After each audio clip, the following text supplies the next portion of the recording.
Hello and welcome to the Stronghold Digital Mining Daily Update. Today is Friday, March 24th, 2023. We're counting down until our investor presentation, which is going to take place on Wednesday, March 29th, 2023 at 11 o'clock in the morning. At least as of right now, that's when it's officially scheduled for. We'll see if there are any changes. Don't necessarily anticipate there being any changes, but you never know. So our stock closed at about 60 cents a share. So generally speaking, unchanged. Volume kind of light. I think it was like 600 some odd thousand shares if I'm not mistaken. Price of Bitcoin hovering around $27,000, $28,000 per coin. The power market in terms of like grid prices, they remain relatively depressed, about 20 some odd dollars a megawatt hour, give or take a bit. I did see Bitcoin priced in dollars per megawatt hour of around like say $75.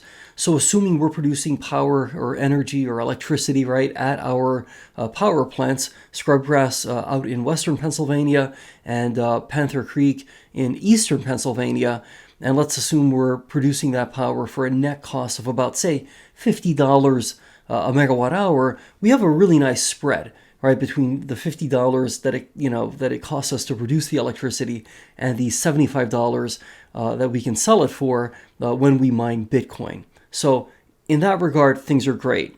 What's really interesting is I received a lot of very good feedback regarding my video yesterday about just how frustrating and utterly upsetting and infuriating it is that we have the kind of market valuation that we currently have. Now, it seems as if though there is broad-based agreement that saying, hey, we're going to go for a $100 million valuation is not inherently, extreme or untoward or somehow inappropriate. That if anything, that's probably on the lower end of a reasonable valuation. So that's what we're going to do. We're going to set a goal. We're going to set a challenge of obtaining a $100 million market cap. I don't entirely know how long it will take for us to achieve this. I'm still formulating some plans and thoughts, as well as reading over some of the suggestions that you made. And so I'm going to share a couple of suggestions that, again, this isn't an exhaustive list, but it's a couple of things that definitely seem to resonate amongst quite a number of people. And so tell me what you think of this. So the first idea is that maybe we should try to just go ahead and come up with some sort of report of how much Bitcoin we've produced on a monthly basis. So that maybe at some point at the beginning of every month, we can sort of talk about how much Bitcoin we produced the previous month. Now, I think we all sort of understand that our business model isn't just plugging, a Bitcoin mining machine, into a wall, so to speak, and, crossing our fingers and hoping we can, produce Bitcoin.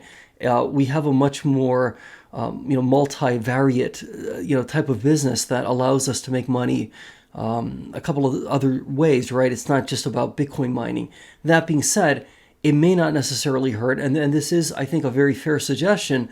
Hey, can we compile a report of some kind, which in turn, there are, like a variety of different news outlets out there and individuals who like tracking Bitcoin mining companies and talking about how much Bitcoin they produced in any given month. If nothing else, at least we perhaps make it onto some of those lists. So I do think there's some validity to that potential idea. Someone else mentioned, and I thought this was really a very good point, that there's still a lingering sense of disappointment with regard to MinerVa.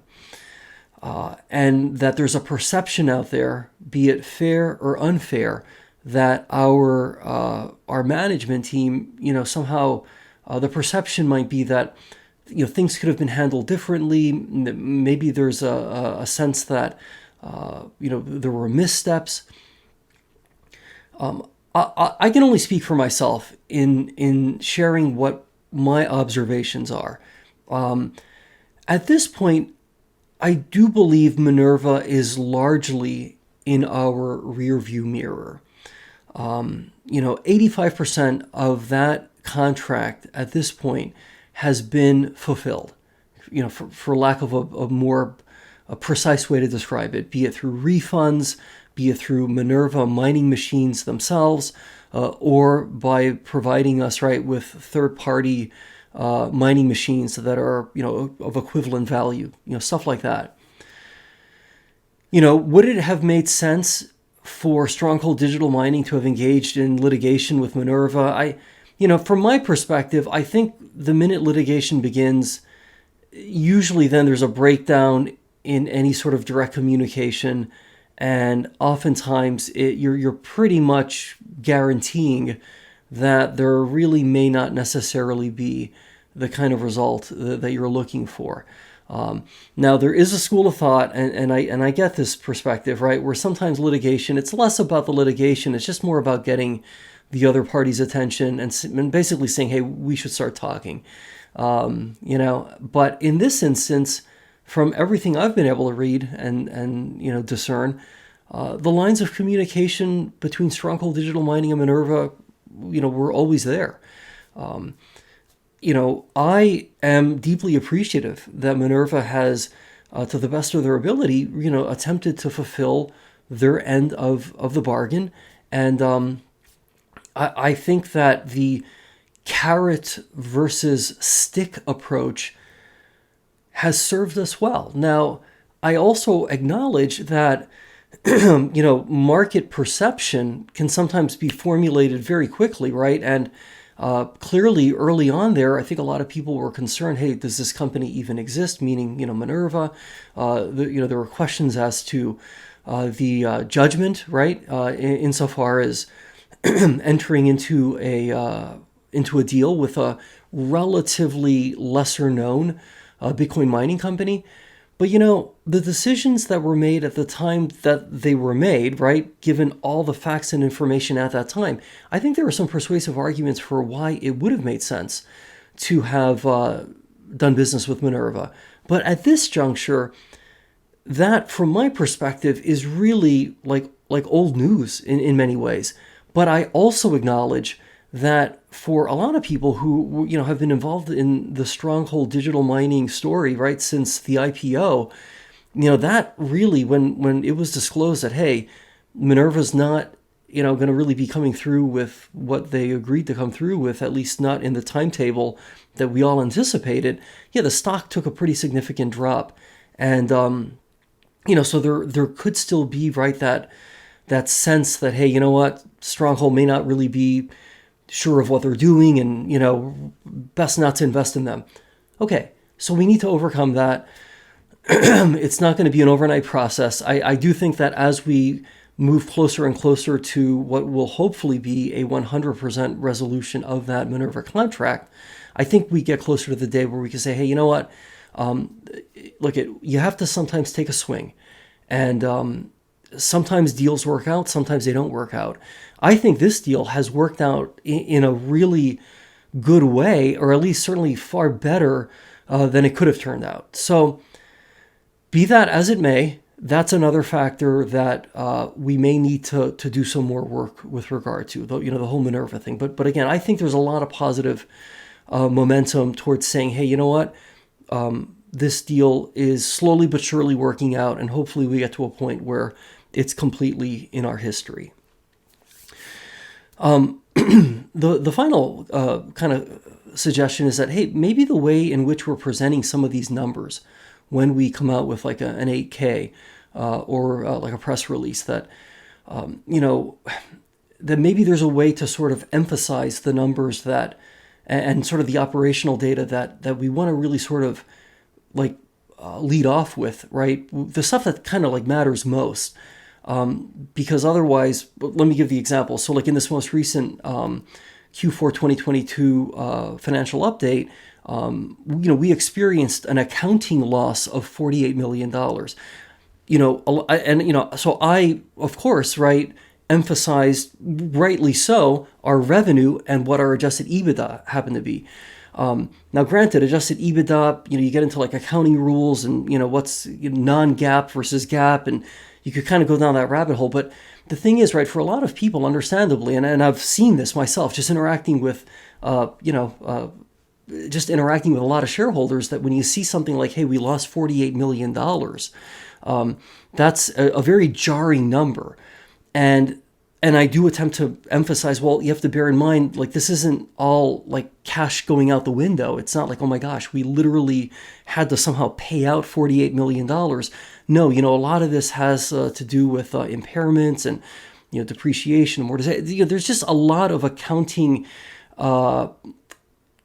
terminology that sort of goes into that $48 million. But the thinking is, hey, maybe there's a better way to present the data. Look, I'm somewhat agnostic about that, because when it comes to regulatory filings, I think we all agree, right? You just have to, go with the GAAP treatment and look at, this is what it is. But I am optimistic that when we do have our investor presentation, we'll be able to really kind of, emphasize, rightly so, hey, we focus on adjusted EBITDA. And the reason we do that is because it really helps us, right, from quarter to quarter, have a more of an apples to apples comparison as to how we're doing. I may devote an entire video presentation to some of these accounting issues, because understandably, you see $48 million loss, you think, my God, is this company like, it's a very jolting number, but I have to come up with a better way to describe what's going on.